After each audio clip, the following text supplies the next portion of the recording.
are you? And where are you going? What do you want?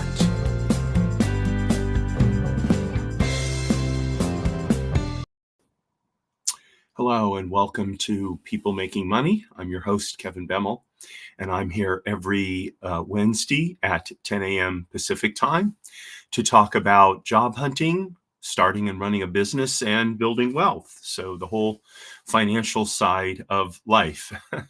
And I probably sound a little bit weird. I've been, I think like a lot of us, struggling with a cold here for the last, it's been a little over a week now. And so if you have the same struggle, I hope you feel better soon. And I can use your prayers for, as we say in Hebrew, a refuah shalema, complete recovery. So today I'm going to be talking about something that, gosh, I sure wish I could do. The topic is mini sabbaticals, maximum life. And I would love to be able to go on a mini sabbatical about now. Of the months of the year, December is by far my favorite. I'm Jewish, but the Christmas time of year is just, it's a wonderful time of year. When I go into Beverly Hills, where I live just south of Beverly Hills here in the Los Angeles area, they pipe Christmas music in the streets. And so when I go visit, see my trainer, I come out of the parking structure and I hear the music, and people are generally speaking a little happier and a little nicer. I prefer colder weather. Although preferably not when I'm not being sick in colder weather. And I think like maybe a lot of Americans, or at least Americans of my generation, I have this, sort of affinity for the, Dickensian Christmas carolers and cloaks and, that sort of thing. I've never been able to escape that. I don't really want to, frankly. But in any event, it would be great to be able to take a sabbatical in December, but the kind of work that I do doesn't really allow that. So here I am. But the larger issue, I think, is what does retirement mean for people today? So this whole idea of retirement is a relatively modern phenomenon.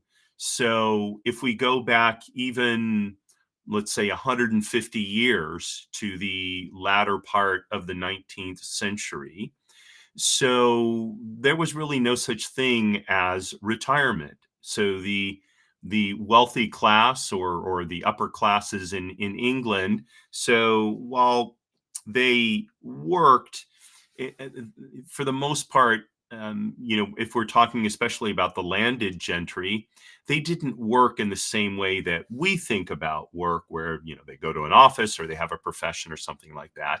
They had an estate manager who managed their estate, and they would meet with him periodically to review whatever, or they may, I should say they may, not they did, they may have met with their estate manager periodically, but for the most part, they lived social lives with family and friends, or if they were at court, they had their court duties, or if they were in parliament, they had their parliamentary duties. Now I'm speaking, of course, specifically about England, but it wasn't too different for any of the other European countries.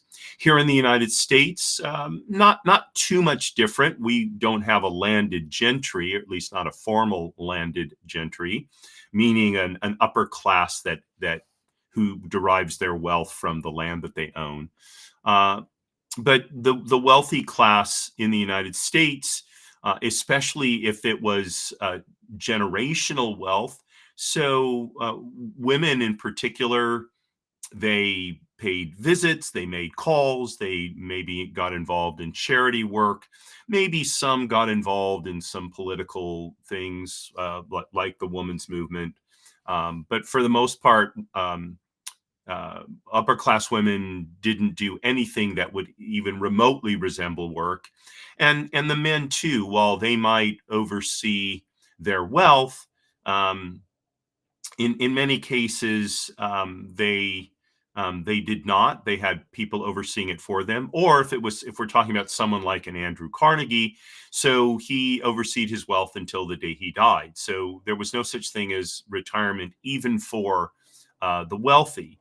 Flipping the page for the middle and lower classes in Europe, and for the middle income and lower income people in the United States, again, there really was no such thing as retirement, not working any longer. People had to work to live. So if you were a farmer, you couldn't stop farming, you wouldn't have food to eat. If you were a factory worker, you had no opportunity to accumulate wealth. Now, on into the first half of the 20th century, so there were labor reforms, etc., and for the first time, pensions became something for more than just government workers. So militaries had paid pensions of one sort or another, really going all the way back to Greek and Roman times, uh, and sometimes governments did as well. But for what we would call private industry, pensions were not part of the employment scheme, but they became part of it as labor reformed. Uh, and what eventually was created was a system based on um, what were called, they're still called, I suppose, defined benefit pensions, meaning that the pension paid a specific benefit at the time that the person decided to take their pension. Okay, so the closest we have to that here in the United States is Social Security. So Social Security is it's not literally a pension plan because there's no money actually accumulating. It's a taxpayer funded plan. I know people talk about the Social Security Trust Fund and all of that. That's illusory. That money is not sitting in any segregated fund. So the what's called FICA, the Federal Insurance Contributory Act, or I'm not sure if I've got the words exactly right, but anyway, FICA taxes is really what they are. That money goes into the treasury just like income taxes do. Okay. What happens is any particular worker's account is credited for the amount of FICA taxes paid by or and on behalf of that worker. And so that money, if you're my age, you periodically get statement accounts on potential Social Security benefits, and the benefits are somewhat determined by what's paid in, but um, once a Social Security recipient starts taking Social Security payments, those payments continue in the same amount, actually with an inflation increase each year, whether or not there were funds paid in by anyone to sustain those payments. So the size of the benefit is what defines Social Security. And again, Social Security is not a true pension plan, but for a defined benefit pension, the size of the payment, the size of the benefit payment is what defines the plan, as opposed to how much is contributed. And governments still provide defined benefit pensions. However, and it used to be that private industry largely did as well. So famously, automobile companies had very generous defined benefit pension plans. as did a lot of other companies, in particular large companies. So the problem came that um, as lifespans lengthened and the size of the benefits and because of that, the size of the benefit payments increased with their inflation bumpers more and more. So the amounts paid into these defined benefit plans started to become insufficient to continue those payments. And so companies found themselves with huge deficit balances in their pension plans. And in some cases, they sought a bailout from the federal government. There is a pension guarantee.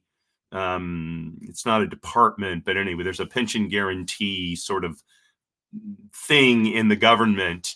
And sometimes companies would seek payments from there, or they would have to, recapitalize the pension funds. They might have to borrow money. But what they found was defined benefit pension plans were unsustainable. And this was a very big issue starting in, I believe, the 1970s and then on into the 1980s. And as a result, pension plans changed over to what are called defined contribution plans. So an IRA, an individual retirement account, or a 401k, these are defined contribution pension accounts. They're defined by the size of the contributions made to them. The benefits that they pay will vary. And when the resources of the IRA or the 401k when the resources are exhausted, so the benefit payments stop. Okay.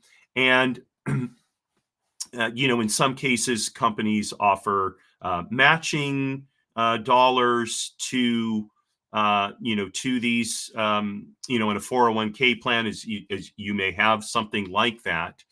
But the shift or the changeover from defined benefit pensions to defined contribution pensions is the difference between knowing that when I retire, I'm going to get a payment of, whatever it is, $2,500 a month or $5,000 a month or whatever the defined benefit is, versus, well, I'm going to have a pool of money of, let's say, $900,000, and the withdrawals that I take from it have to last me as long as I live, basically. Now, depending on the type of defined contribution plan, and I've done a show on defined contribution plans, but some of them have what are called minimum required distributions, and so if it's entirely possible for someone to outlive the defined contribution plans benefits, because if it was a plan where the contributions were made pre-tax, meaning the dollars are allowed to grow without taxes having been paid on the contributions. So there are mandatory ages at which a person must start taking payments from these plans because the government wants its tax money, or what it views as its tax money, right? So all of this means that when one retires, how one retires, even if one retires, is at best a more complex issue than it was, let's say, through the mid 20th century, the 1960s, maybe into the 1970s. So for people like me, I was born in 1960. I grew up believing that, well, first of all, I never expected to get Social Security benefits. It looks like maybe I will get at least some, which is, I guess, okay, good for me. Um, but I also realized as a teenager, I was not going to work at a job for 30 plus years and get a defined benefit pension. Well, I mean, neither of my parents did, but like many, of my parents' generation did, neither of those were going to happen for me. And so it was up to me to either save and invest sufficiently to be able to retire or to make alternative plans. And I think for many of us, pardon me, the reality is that the vicissitudes of life don't necessarily are not going to necessarily permit us to retire in the way that idea has been understood for the last century or so. And so that's why I wanted to do this is kind of a long introduction to why I wanted to talk about this idea of mini sabbaticals or mini retirements or however however you may call them, doesn't really matter. But the idea, I mean, I'm I have I have a running conversation with my longest standing friend Rick, who is just a few years older than I am, and we get together and like, two old codgers, so to speak, we talk, well, I don't know if I'm ever going to retire, kind of thing, or I think I'm going to retire, whatever the conversation. But the reality is that both of us enjoy our work. Rick is the epitome of do something you love and you'll never work a day in your life. We were talking about it as recently as about a week and a half ago on our way to see a movie. And I very much enjoy what I somewhat tongue in cheek call, Kevin 3.0. I'm in my third career administrating. Primarily I administrate, as you may know, probates and trusts, and I get to work with a lot of great people, several of whom are good friends of mine. So I don't I don't know that I want to retire in the sense of stopping work completely. I don't know, that uh, hmm, doesn't really hold any allure for me. On the other hand, I would love to maybe take a month off. Maybe I don't know, travel through Europe and see some of the countries I didn't get to see when I was stationed there with the Navy, or travel through Africa, or other places in Asia that I haven't been, that sort of thing. Or maybe take a month and do some kind of project that is not work related, or do something that might eventually lead to a shift in the focus of my work, something like that. So I wanted to talk about this idea of a mini sabbatical, and I've got several thoughts that that I'm going to share with you. But I think we'll take a break here.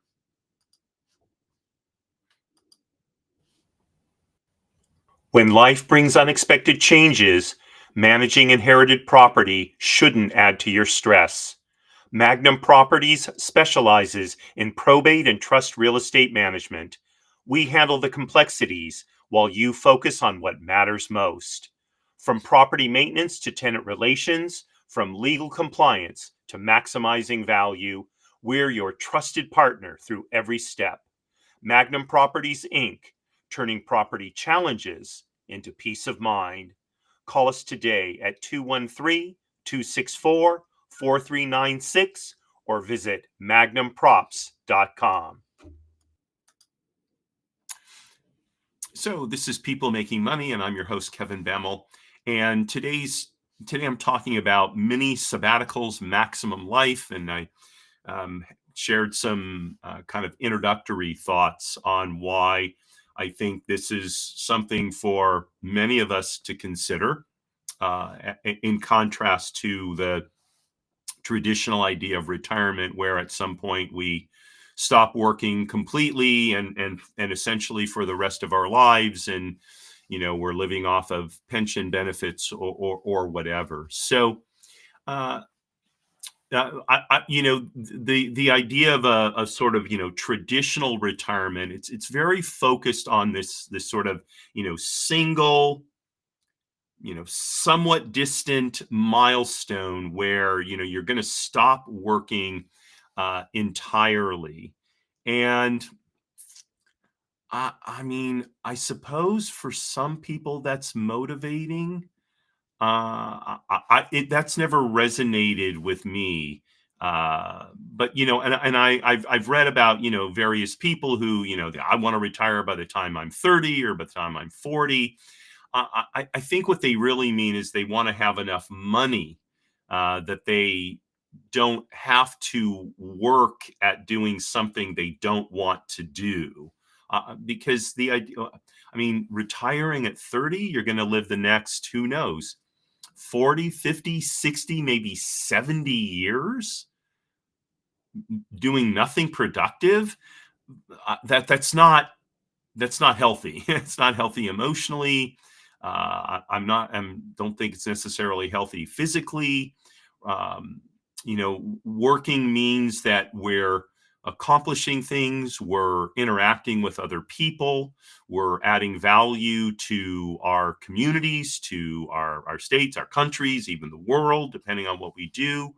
And so this idea of, well, I mean, it used to be sort of the typical retirement age was 65, right? And everybody like, I'm gonna, now part of that, I think it was, at the time that typical retirement was 65, it was because, lifespans oftentimes didn't last much longer than the late 60s to mid 70s. So, people would end up retiring, and within, 5 to 10 years, they would pass away, right?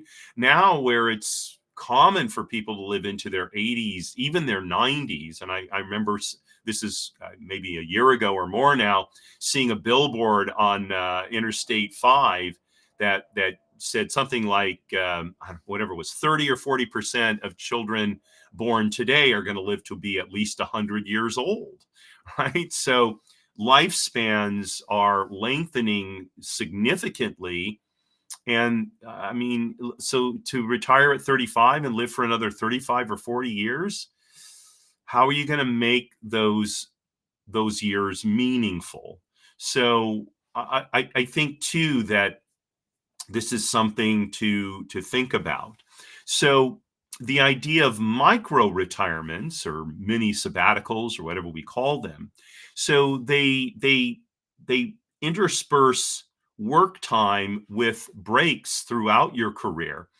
Whether you work for for a company or someone else, whether you have your own business, uh, but what they do is they allow you to continue to engage in meaningful work while taking periodic breaks to sort of renew and refresh and that sort of thing. And whether you're an employee or you work for your own company, these can be worked out. So from my perspective, and this is something I'm going to be working on myself in the coming years, is I think sabbaticals can help prevent burnout and make long-term work more sustainable. And because in general, I enjoy what I'm doing, and I really like interacting with the people with whom and for whom I work. So I want to continue that because I think that's a very healthy way to live. But I'd like to take some breaks and kind of get away from it. So there have been times, especially in the last 4 years, with things that were going on in my personal life, that I felt very burnt out. I had some, health problems and such. For those of you who have been watching the show for the last, several years, about those things. So, it would have been nice to have been able to maybe take a 2 or a 4 or even a 6 week sabbatical, to recover from some of these health problems, or just to be able to take a break from, the stress of everyday life. And so again, this is something I know I'm going to be looking to build into my life going forward. So when we talk about financial planning for mini breaks, this is something that has to be done intentionally. So one of the things that should happen is there needs to be an allocating of savings for these short-term retreats, and that's a different mindset than planning for retirement. So if we're going to take a month off, let's say, and maybe do some travel, so the resources required to do that may include, first of all, saving up a month's living expenses, whatever that may be, $5,000, $6,000, $8,000, $10,000 for the month, whatever that is. There may be, if we have our own company, there may be a need to bring in somebody temporarily to replace us. Maybe if you're the CEO of the company, maybe a temporary CEO, or have colleagues cover for us, in which case maybe they should be paid a bonus for taking on those extra duties. And so there's a cost there. And then there's the cost associated with whatever it is you want to do on the sabbatical. So if maybe you're going to travel, so then what is it going to cost to travel for a month? How luxurious are you going to go? If you're going to stay at the Connaught in London for a week, the hotel alone is probably going to cost something like, $5,000 to $10,000, depending on how fancy a room you get, right? And then there's food, there's transportation, right? So, a month of traveling could easily cost, again, if you're going luxury, could easily cost, who knows, $20,000, $30,000, $40,000. So all told, excuse me, you might have to have $50,000, $60,000 saved up to take that 1 month sabbatical. But that's a lot different than the amount one would need to have saved if one were going to retire permanently. Okay, so if you're going to take, let's say, a 1 month sabbatical every year for 10 years, well, so you have to save up $60,000 a year over a 10-year period. Maybe that's about $600,000, $600,000, something like that. With inflation, maybe a little bit more. But that $500,000 or $600,000 over the same 10-year period is probably not going to come even close to supporting you at the current lifestyle you have, if indeed, your monthly cost of living is $10,000, that's kind of what I was predicating that example on, or even $8,000. So, at 8,000, even at $8,000 a month, you're talking about $100,000 a year pre-tax. And so, depending on how the pension, works, or not the pension, depending on where that money is coming from. So over a 10-year period, you'd need $1 million to at least $1 million to completely retire, just with covering your monthly expenses. That gives you no opportunity to travel or do anything else, right? And so if you were going to retire completely and travel once a month, right, so you'd need $1.5 million for the same 10-year period, right? So you can see there's a big difference between the two. And that's the kind of financial planning in which I think we need to engage in order to make a plan like this feasible. So perhaps, you'd create a micro retirement fund or a mini sabbatical fund within your, investments. And it's money that's in essence segregated, and it's specifically there for you to take a mini sabbatical, or maybe you're going to take two 2-week mini sabbaticals each year, or maybe you're going to take 3 2 weeks, whatever it is. you have the money set aside to do that, and it's not part of your other investments. Or I mean, I don't want to say it's not part of, but it's looked at separately from your other investments that may be for first and foremost to cover emergencies, second for maybe covering your children's education, or help them start a business, or whatever it is you're looking at your how whatever however it is you're looking to use your investments. And it might be that if you want to do this so that to set up a kind of a micro retirement fund, so that maybe motivation to live more frugally, either temporarily or just in general, in order to be able to build up the money that you need to take these mini sabbaticals. So these are the kinds of financial decisions that you can make, and if you have a financial advisor, they can help you set these things up. So so that's on the financial planning side. On the lifestyle benefit side, so taking mini sabbaticals. So I mentioned some of these a little while ago. So they give you an opportunity to travel, to learn new skills, to volunteer, explore hobbies without quitting your career. So I from time to time, I've seen opportunities, for example, to go to Italy and learn, Italian cooking. Now, again, like if you watch my show Jiggers' Place, I make a cocktail every show, and you know, uh, mixology and cooking are two of the things that I truly enjoy. And for me, it would be fun to go somewhere and for maybe a couple of weeks immerse myself in learning the cooking techniques and traditions of another culture. Italy would stand high in that, right? Italian food is delicious. On the other hand, I love horses, and going. I know you're looking at me like an old guy like you, but like it would be great to go work on an actual working ranch. I'm not talking about like a dude ranch where you sort of dress up, like a cowboy, but you don't really do anything. I mean, like really get out there and work, and I don't know, maybe round up the cattle or whatever you would do. Something like that, I think would be a great experience. Would it be fun? Well, maybe not in the traditional sense of fun, but I think it would be meaningful.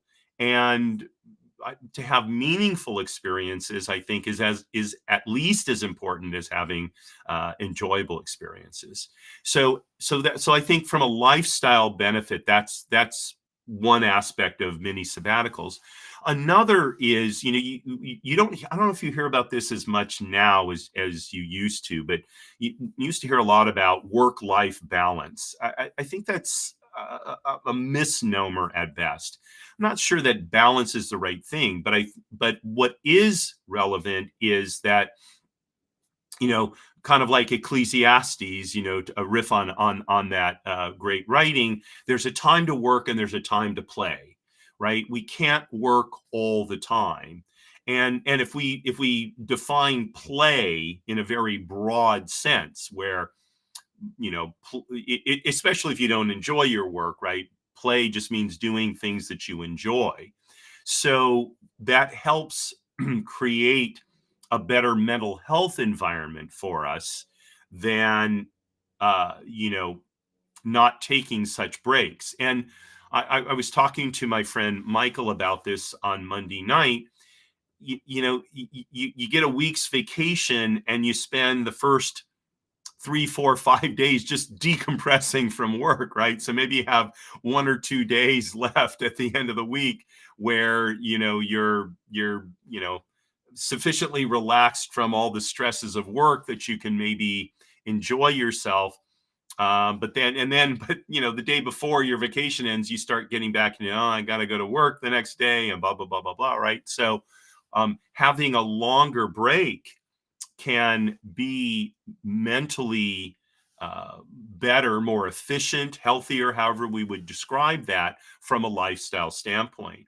And then the other thing is having these periodic breaks, I think they can reinvigorate us. There's, they say absence makes the heart grow fonder. And I think that's true for things beyond just, that was applied to, being away from the person that we love most, right? Absence makes the heart grow fonder.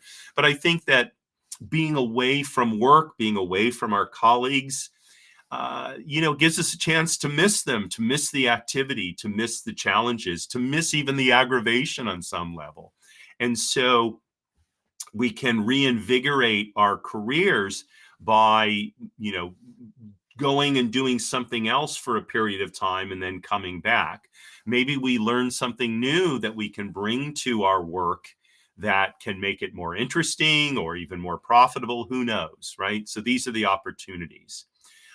So there's many different ways that we can structure these breaks. So I know for people in academia, so sabbaticals are kind of part of how academia works. There are paid sabbaticals, there are unpaid sabbaticals, that people, professors and assistant professors, whatever, they will take time off, for example, to write a book, right? I just read a really fun book called The Dictionary People. It's about the unpaid volunteers who helped in the writing of the Oxford English Dictionary. And the woman who wrote it, whose name is escaping me, unfortunately, so she took what amounted to a sabbatical from her professorship, or I'm not sure if she was a professor. She may have been an instructor, but in any event, she took what amounted to a sabbatical from her teaching duties to complete the writing of this book, right? And that's pretty common in academia. So, taking sabbaticals in the business world, we don't tend to refer to them that way.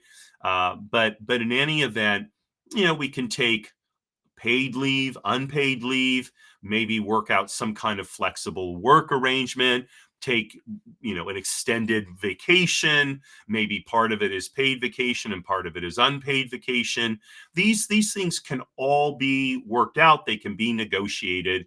And especially if you are a high value employee, and hopefully that's what you aspire to be, because that's the only true way to have job security these days. So your company will be willing to work with you in order to give you these opportunities, right?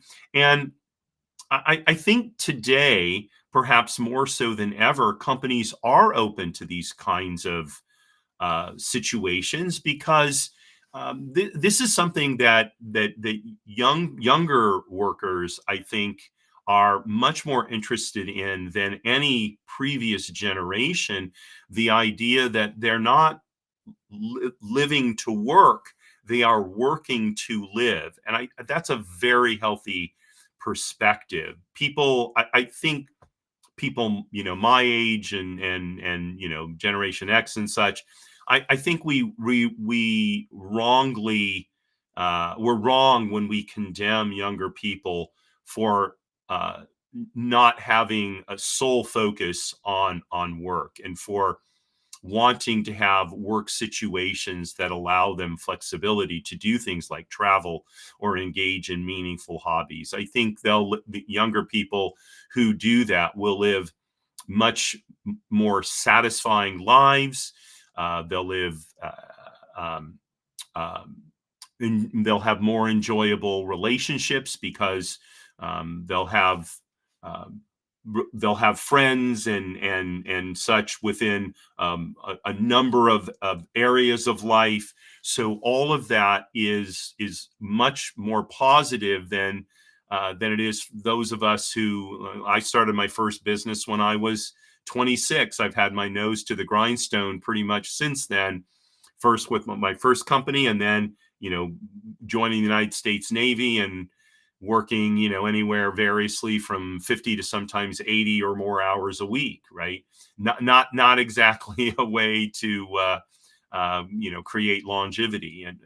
And so now here I am in my third career, and I'm much more conscious of these kinds of issues and how they can benefit me and the people with whom I have relationships. So um, and by the way, if your company is absolutely opposed to your taking periodic mini retirements or sabbaticals or whatever you choose to call them, well, again, if you're a high value employee, maybe you can find another company for which to work that will afford you that opportunity, and that may be a better situation for you and a more sustainable, longer lasting, enjoyable situation. So something to think about if you're job hunting right now, and the idea of mini sabbaticals appeals to you. So maybe this becomes a negotiating point for you as you seek to work out your compensation package.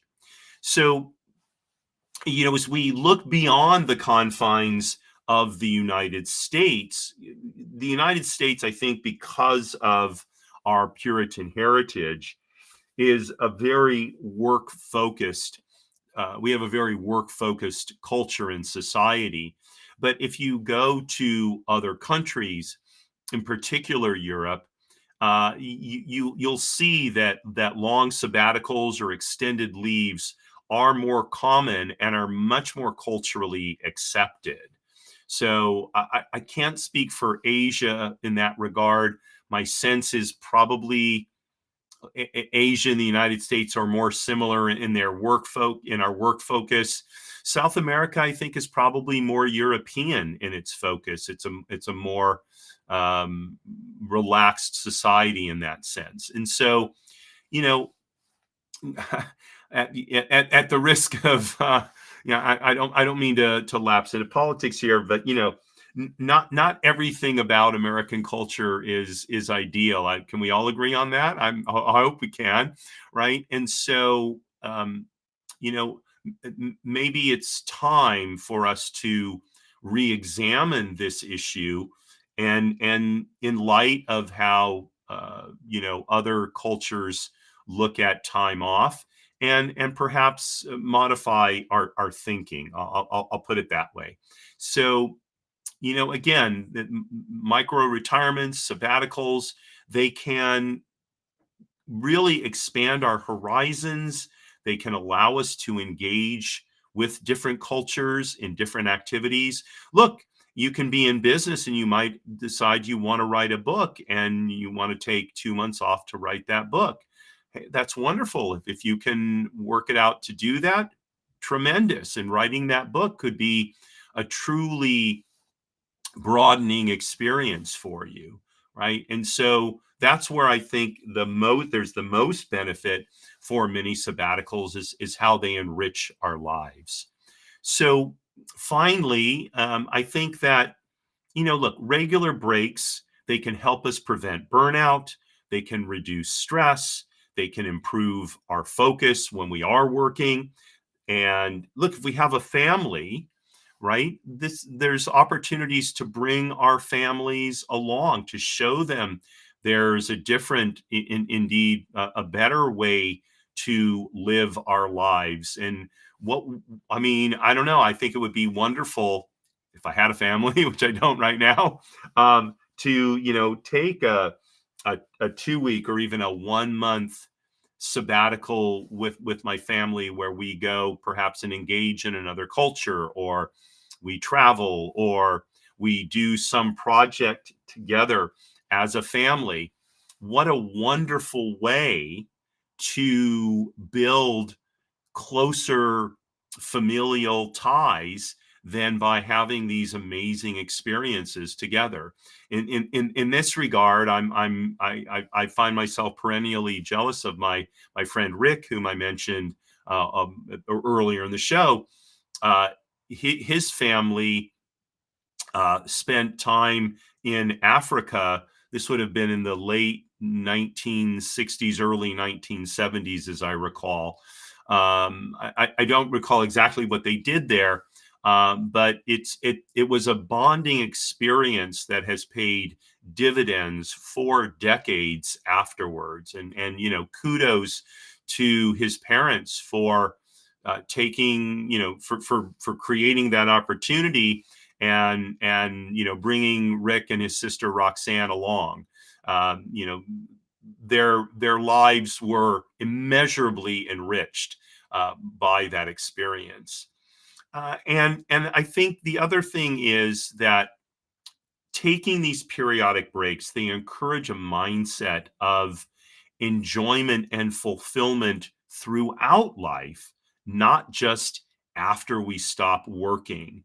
And with all of the daily stresses that we face, work related, family related, community and politically related, whatever the sources of stress are in our lives, to create a life that is based on living all our lives, as opposed to focusing for this distant goal, I think is a much more positive way to live and a much healthier way to live. So that's my pitch for mini sabbaticals. I'd be interested to hear your thoughts. You can post comments, criticisms, whatever, in social media. All the links will be in the show notes once this episode posts on YouTube. Look forward to reading those and responding, as appropriate.